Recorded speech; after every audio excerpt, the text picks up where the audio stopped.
Betrayal never comes loud. It creeps in quietly, hidden behind smiles and familiar voices. I learned that too late, when blood turned cold and trust was pawned away like it was worth nothing. My name is Walter Hensley. I'm 72 years old, and I have lived long enough to know that time does not forgive easily. I spent most of my life working as a school principal in our small town in Ohio, guiding other people's children while raising my own. Retirement brought me peace, or at least that's what I believed. I tended to my garden, read on my porch, and wore the same old watch my father had placed in my hand the night he passed. That watch wasn't just a timepiece, it was a legacy. My father, a factory worker, with hands calloused from decades of labor, had worn it every day of his life. When he pressed it into my palm on his deathbed, he whispered, "Keep this, Walter. It isn't gold you're holding. It's years, my years. Pass it to someone who'll honor them." For decades I kept it safe. I wore it sparingly, cleaned it often, and, truth be told, I touched it whenever life felt heavy. It reminded me that I came from grit and honesty, and that my name still meant something. I wish I could tell you my daughter, Clara, understood that weight, that she saw the history ticking on my wrist and respected it. But children don't always inherit values with blood. Sometimes they inherit impatience, entitlement, or greed. Clara was my only child. Her mother passed when she was young, and I tried my best to be both father and mother. She grew up spoiled in love, but restless for more. Where I saved, she spent. Where I treasured, she discarded. Still, she was my daughter, and I convinced myself her recklessness was just youth refusing to settle down. But time, much like that watch, keeps moving, and the day would come when her restlessness would collide with something sacred. The first sign came on a quiet Sunday evening. I had invited Clara over for dinner, hoping to spend time together. I made her favorite, pot roast, just the way her mother used to. She arrived late, makeup smudged, perfume heavy, her smile just a little too sharp. We ate, and between bites she asked, "Dad, what's that watch worth anyway?" I paused. It wasn't the kind of question she'd ever asked before. "Worth," I repeated, studying her face. She shrugged, sipping her wine. "I mean, it's gold, isn't it? Probably a few thousand, right? Don't you ever wonder?" My chest tightened. "Clara, that watch isn't about money." Her eyes flicked to it, then back to her plate. "Yeah, I know, sentimental and all that." She laughed, but it was hollow, dismissive. "Still, it's just sitting on your wrist. You could use it for something." I said nothing more, but inside a seed of unease rooted itself. I tried to push it aside. I told myself she was just making conversation, just curious. After dinner, she kissed my cheek and left. The air felt colder when the door closed behind her. I stood in the kitchen for a long while, listening to the clock tick, wondering if I was imagining things. I wasn't.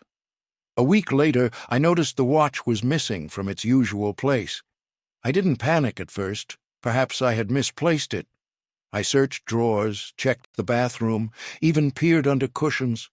But the more I searched, the more the truth pressed against me like a stone in the chest. Clara had been the only one in the house. I wanted to be wrong. God, I wanted to believe better of her. But when the phone rang 2 days later, the truth broke through. "Mr. Hensley?" a voice asked. "This is Carl from Main Street Pawn. I thought I should call you before I put this on display. Your daughter came in with a gold watch, said it belonged to her. But I recognized it. I've seen you wear it. I just couldn't sell it without checking." My knees nearly gave out. I gripped the table, staring at the empty spot on my dresser where the watch should have been. The betrayal was no longer a suspicion. It was fact. And as I stood there, phone pressed to my ear, my father's words echoed back to me. "Pass it to someone who'll honor them." Clara had done the opposite. She had pawned away not just gold, but my father's years, his legacy, his trust. And in that moment I knew. This was only the beginning. Carl asked me to come down in person. "I'll hold it off the floor for 48 hours, he said. "I can't release it without the ticket, but I won't sell it either. You should see the paperwork." Main Street Pawn is a narrow storefront with a bell that tinkles the way it did when I was a boy buying harmonica reeds. The counters are glass, the lights bright but tired. Carl met me with a handshake that lingered. He used to be one of my 8th graders, nervous, wiry, always tapping a pencil. Now his hair had gone the color of smoke. "I'm sorry, Mr. Hensley," he said, lowering his voice. "She came in yesterday, looked me in the eye and said it was hers to sell. I didn't believe it. That watch has been on your wrist since I can remember." He slid an intake form across the counter. Clara's signature sat there in a proud, looping script. Under description, Carl had written, "Gold wristwatch, men's, engraving on back WH, serial noted." Under ownership affirmation, Clara had checked yes. I stared at the box where she had claimed yes, and something in me leaned back from the world. It is one thing to make a mistake. It is another to tell it a story and call it truth. "Do you have the video?" I asked. Carl nodded and turned a small screen toward me. The footage was clear enough. Clara, in a navy coat, smile too quick, eyes restless, sliding the watch from a soft cloth like a magician palming a coin. The frame skipped while she signed. She laughed at something Carl said. Then she left, her hands empty. "I didn't take it on the spot," Carl said. "Told her I'd call after I ran the serial. I called an hour later, offered a temporary loan.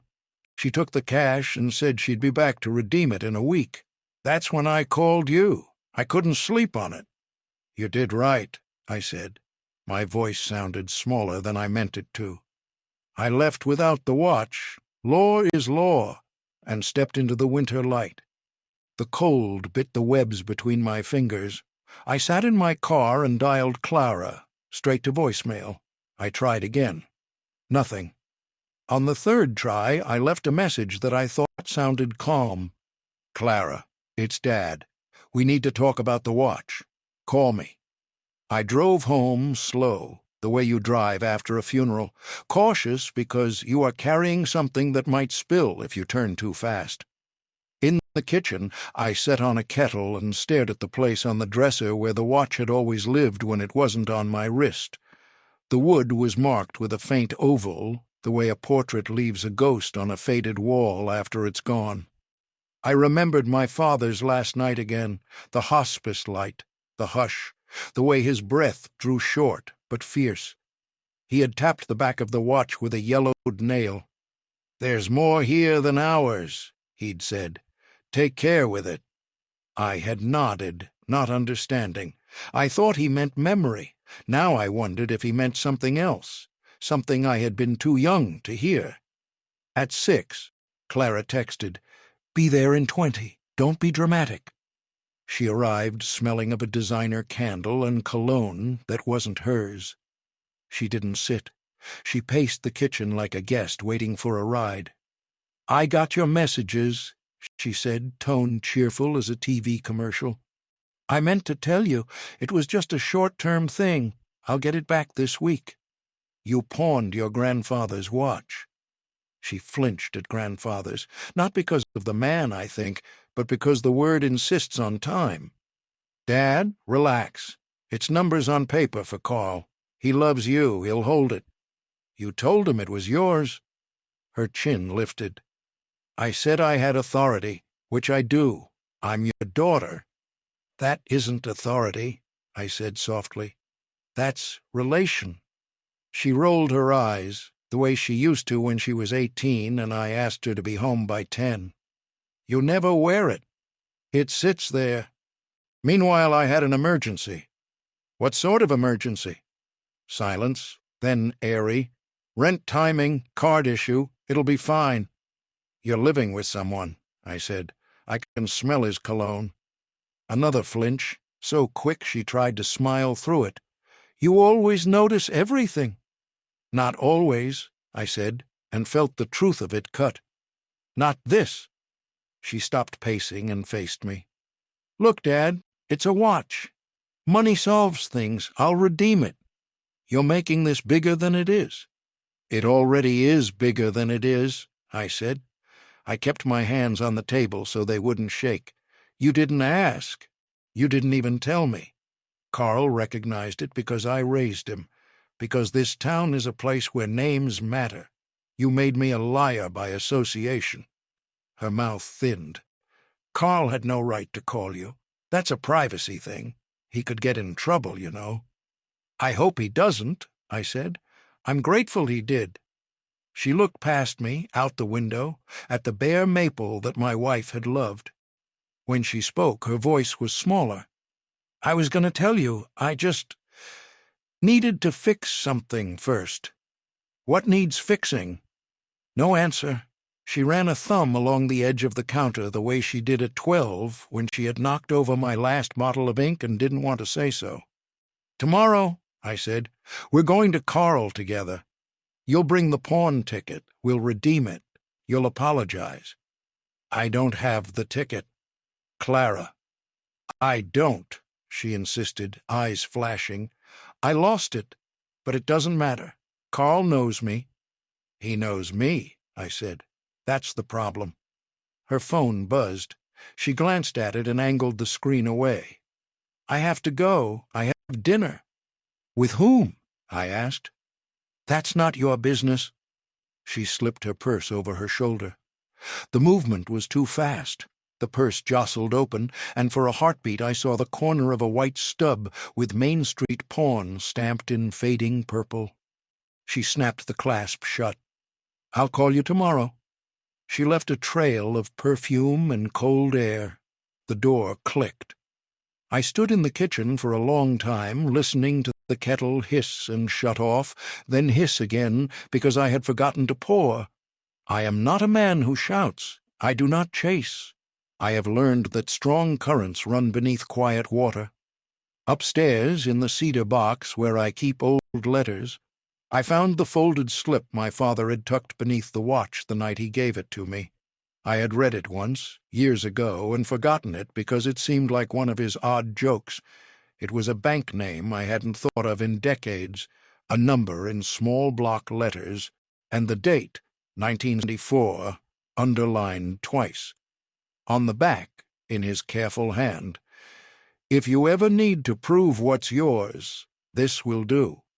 I sat on the edge of the bed and smoothed the paper with my palm. A cold, clean line of resolve drew itself in me. Tomorrow, yes, I would go with Clara, but I would also go somewhere else first. If there was more to that watch than ours, I would find it. And if there wasn't, if it was only metal and memory, then I would still know exactly where I stood. Carl had given me 48 hours. That would be enough to begin. I didn't sleep that night. The paper my father had hidden beneath the watch seemed to burn in my pocket like a coal that refused to cool. A bank name from a time long gone, a number that meant nothing to me, at least not yet. I lay awake thinking of his words. If you ever need to prove what's yours, this will do. By dawn, I had made my choice. Before facing Clara again, I would follow my father's trail. The bank was still there, though its name had changed twice over the decades. The building looked different, too, sleek glass where once there had been stone columns. But when I stepped inside, the faint smell of polish and paper still felt familiar. A young teller greeted me, cheerful but brisk, until I placed the slip of paper on the counter. Her smile faltered. She excused herself, whispering to a manager in a dark suit. The man approached with the kind of careful courtesy reserved for unusual situations. "Mr. Hensley, would you mind stepping into my office?" Inside, he unfolded the paper, glanced at the number, and then at me. "This account is very old. Dormant for decades, in fact. But you're listed as the sole beneficiary. My pulse quickened. Beneficiary? To what? He opened a folder and turned it toward me. Inside were the details of a trust my father had established in 1974, linked to the watch itself, serial number recorded, inscription noted. The trust held not only a modest sum of money, quietly accumulated interest over half a century, but also legal documentation tying ownership of the watch irrevocably to me. It wasn't just an heirloom, it was proof. I felt the room shift beneath me. My father, a man who had lived frugally, had planned farther than I ever imagined. He must have known the world could turn cruel, that even family might forget what mattered. The manager cleared his throat. We can prepare certified documents for you, verifying your legal ownership. It will take a day or two, but you'll have them in hand. I thanked him, voice rough.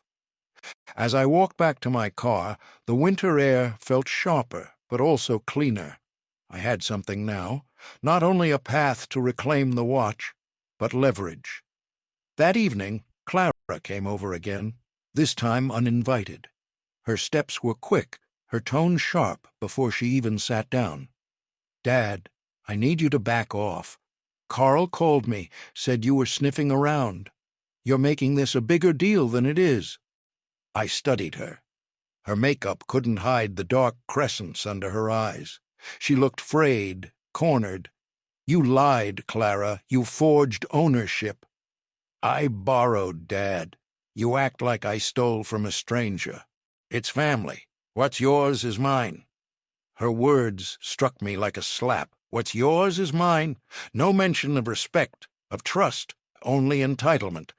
Family doesn't mean theft, I said quietly. It means care, stewardship. Oh, spare me the lecture. She leaned across the table, her voice rising. You sit on things, Dad. That watch, the house, the savings. You hoard while I struggle. You know what it's like out there? Rent, bills, life choking you? You could help, but instead you cling to your little treasures like a dragon. Her anger was raw, but beneath it I heard something else. Desperation. She wasn't just reckless. She was drowning. I let her words settle, then asked, How much did you get for it? Her lips tightened. Enough. How much? 2,000. She said it like a challenge, as if daring me to call it theft. 2,000. For my father's lifetime, for the trust he had hidden in that slip of paper, for the weight of his hand in mine as he passed. I drew a slow breath. Clara, listen carefully. That watch is not just a keepsake. It is legally mine. There are documents proving it. If you don't redeem it, I will. And if you resist, I will take this farther than you want me to. For a moment her bravado cracked. Her eyes flickered. Documents? Yes. Documents that carry more weight than your signature on a pawn slip. The room thickened with silence. She stared at me, then pushed back her chair so hard it scraped the floor. You think you're clever. Fine. Do what you want. But don't expect me to sit here and be treated like a criminal. You made yourself one, I said softly. She left without another word, the door slamming behind her. That night, I sat by the window, the slip of paper and the trust documents heavy in my lap. The first twist had revealed itself. I was no longer the helpless father robbed of his heirloom. My father's foresight had given me something stronger than anger. He had given me the means to turn the balance. But I also knew this was not the end. Clara's pride would not allow her to yield so easily. She was tangled in something bigger. Debts, perhaps, or people who expected her to deliver money she didn't have. And if she had dared to pawn the one thing she knew I cherished above all else, then she was already too far gone to retreat without a fight. I would need to be patient, quiet, strategic. The watch was mine by right, but the greater battle, the one for my father's legacy, for the integrity of my family's name was only beginning. And I was ready. The following morning I returned to the bank. True to his word, the manager had prepared a neat folder, certified ownership documents notarized bearing both my name and the watch's serial number. He handed them to me with a firmness that seemed to carry weight beyond paper. "Mr. Hensley," he said, "these documents are airtight. The watch cannot be legally transferred, sold, or pawned by anyone but you. If your daughter attempts to reclaim it, she'll be flagged. You have every right to press charges if you wish." Press charges against my only child. The words cut like glass. I slid the papers into my briefcase, an old leather one I hadn't touched since retirement, and left the bank with a strange steadiness. My father's foresight had shifted the ground beneath Clara's feet. She thought she had claimed power by selling what was mine. In truth, she had only exposed her weakness. At Main Street Pawn, Carl greeted me with relief. "I'm glad you came back, Mr. Hensley. The watch is still in the safe." I didn't let it touch the display. I placed the documents on